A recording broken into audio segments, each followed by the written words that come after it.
it going, guys? I hope you're having a fantastic day. Today, we are going to check out the CL63 AMG, one of my favorite Mercedes coupes of all time, and compare it to the new S63 AMG Coupe.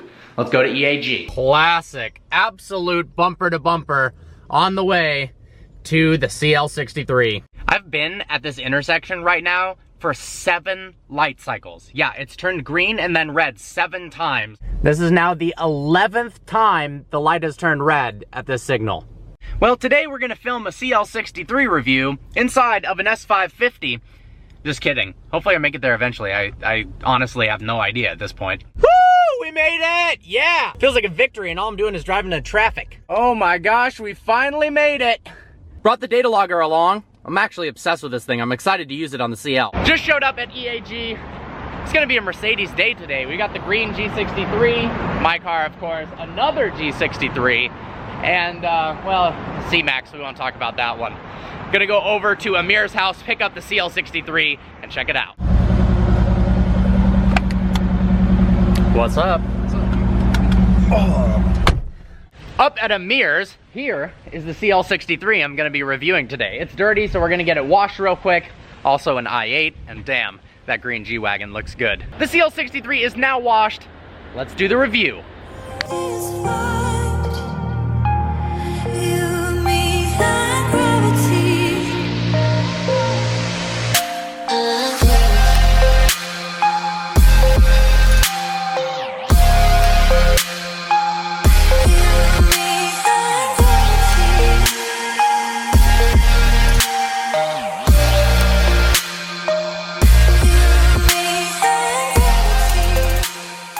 The CL63 has always been one of my favorite Mercedes. It's elegant, it's classy, full of luxury, and it's got more than enough power to absolutely shred the rear tires. Now in 2015, Mercedes replaced the CL class with the S-Class Coupe.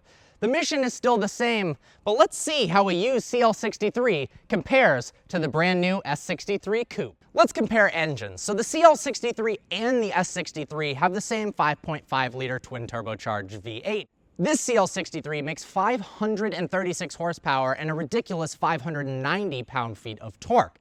But if that's not enough, for $7,300 back when this car was new, you could get the P30 Performance Package, which bumped this up to 564 horsepower and 664 pound-feet of torque. Compared to the S63 that makes 577 horsepower and 664 pound-feet of torque, you're not getting that much more performance for your money. So I'd say, in this category, the CL definitely wins. Let's talk price. The CL63 when new in this spec was $165,000. But as a 2013 and the king of depreciation, Mercedes AMG, this can be had for just $60,000. That is a good deal. Now compared to the new AMG S63 Coupe, which starts at $165K, add in options, you're talking a lot more than that. Even used, those are still nowhere to be found below about $120,000. So it's twice the price of the CL63. Is it twice as good? Well, today, we're gonna find out. Damn, that sounds good. When you sit behind the wheel of the CL63, you immediately notice that 1, it's incredibly luxurious, but 2, it feels very dated compared to the new S-Class Coupe. When Mercedes came out with the new S-Class, they absolutely reset the benchmark for what it means to have a luxury vehicle. With the dual 10.3-inch screens, the beautifully designed seats, the ambient lighting, everything flows together so well in that car and feels like it's generations ahead of the rest of its competitors. We've got a fully digital Speedo, although the tachometer is still analog. We've got a nice display here. The graphics, well, they aren't that great. The seats are comfortable as you go around turns. The opposite side bolster inflates to keep you in place. It also has the same transmission as the S63. It's got a 7-speed automatic MCT transmission. Instead of using a torque converter, it's got a wet clutch. The transmission is okay, but no matter what mode you're in, it just doesn't quite respond as fast as you'd like. Space-wise, obviously, the rear 2 seats are pretty much useless. You've got more space than something like a C-Class or an E-Class Coupe, but not much more. Same with the S63 Coupe, pretty much useless and for insurance purposes, and to say it's the two-door version of the four-door sedan. Technology-wise, the CL63 does come with some pretty cool features.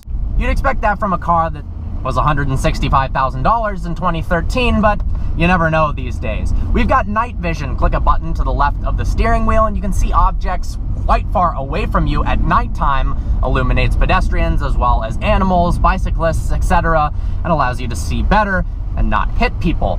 We also have pre-safe braking. In an emergency situation, when it senses the CL63 is about to crash, it rolls up the windows, closes the sunroof, can apply full braking if you're not already so, and tightens the seatbelt in order to prepare you for impact. It also does that when you drift a Mercedes around in the snow doing donuts. It thinks you're crashing because it doesn't expect you to do that. Ask me how I know that, but yeah. Overall though, in terms of the interior, if you set foot back to back in an S63 Coupe and a CL63, you notice that this is just extremely dated. You've got a beautiful IWC clock, which actually doesn't come in the S-Class Coupe, it only comes in the sedan, but I'm gonna have to give the S-Class Coupe the victory in this category. Next up, the exterior. The CL63 is a stunner.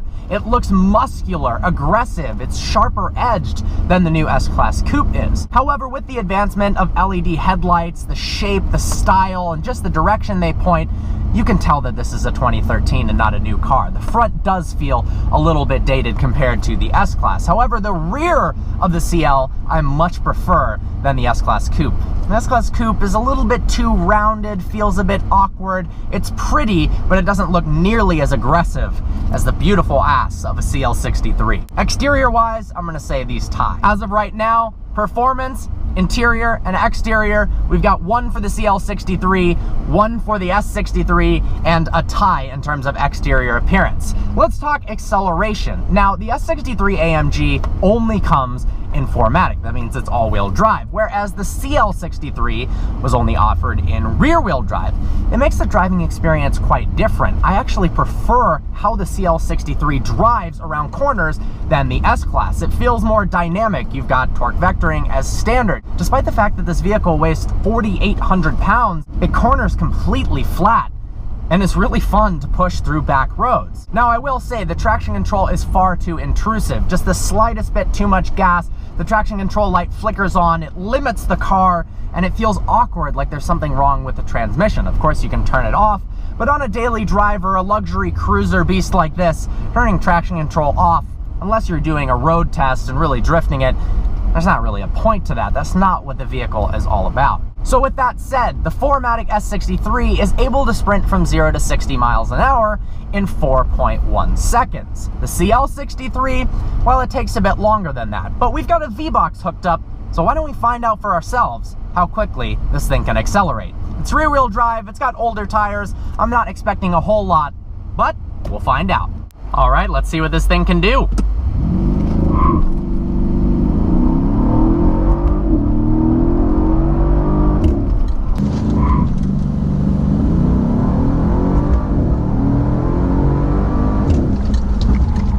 So the first run with traction control on was a horrible 5.3 seconds. A lot of that was the traction control, like I said, kicking in far too aggressively and limiting the ability of the car to accelerate forward. Now we've turned traction control off. However, it's going to be pretty difficult to control the wheel spin with 664 pound-feet of torque. Let's try it though.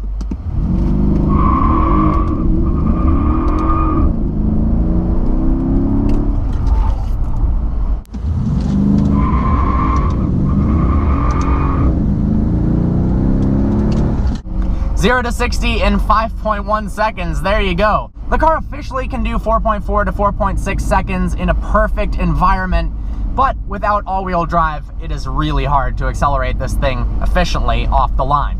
So for that, the S63 definitely takes the cake in terms of acceleration. But honestly, the CL63 is more fun to drive. It feels more aggressive on the road, the steering is heavier, the seating position is fantastic, the exhaust is louder, it produces a ridiculous amount of wheel spin, the turn-in just feels fantastic. And for that, I much prefer driving the CL63 than the S-Class Coupe.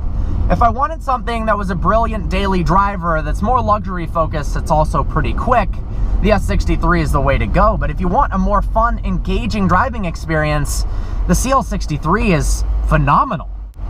Then you factor in that this car is 60 grand and a used S63 Coupe is 120, it becomes even more of a fantastic deal. I'm really liking the CL63. They did a brilliant job with this car. So let's head back to EAG and tell Amir what I thought. Honestly, I had an absolute blast with this thing. It's 95% of the car that the S-Class AMG is, and in fact, in some regards, the driving dynamics of this is more fun, and it's 60 grand versus a used S63 is 120K. So enough said, I dig it. Amir, what do you think of this thing? I love it, bro. I had an S Coupe. Really? White one? Yeah, I got rid of it. I didn't like it. I mean, was it an S550? I love the interior. Yeah, it was an S. Yeah, see, I like the interior. I love the interior, but that's about it compared to this. Yeah. It's a lot more fun and sportier drive. It is. It is. We have an S63 too. I'll bring it by next time. All right, I'm down. I'm down. We'll do a review for sure. Sweet. We'll do a CL63 versus S63. Let's do it. Well, after a long, hot day reviewing this thing, actually it wasn't all that long, but it certainly was hot. It was like 105 degrees. Now I get to chill in the passenger seat of the CL63. This car is so fast. And it's smooth, really smooth. This car has so much torque. Oh my God.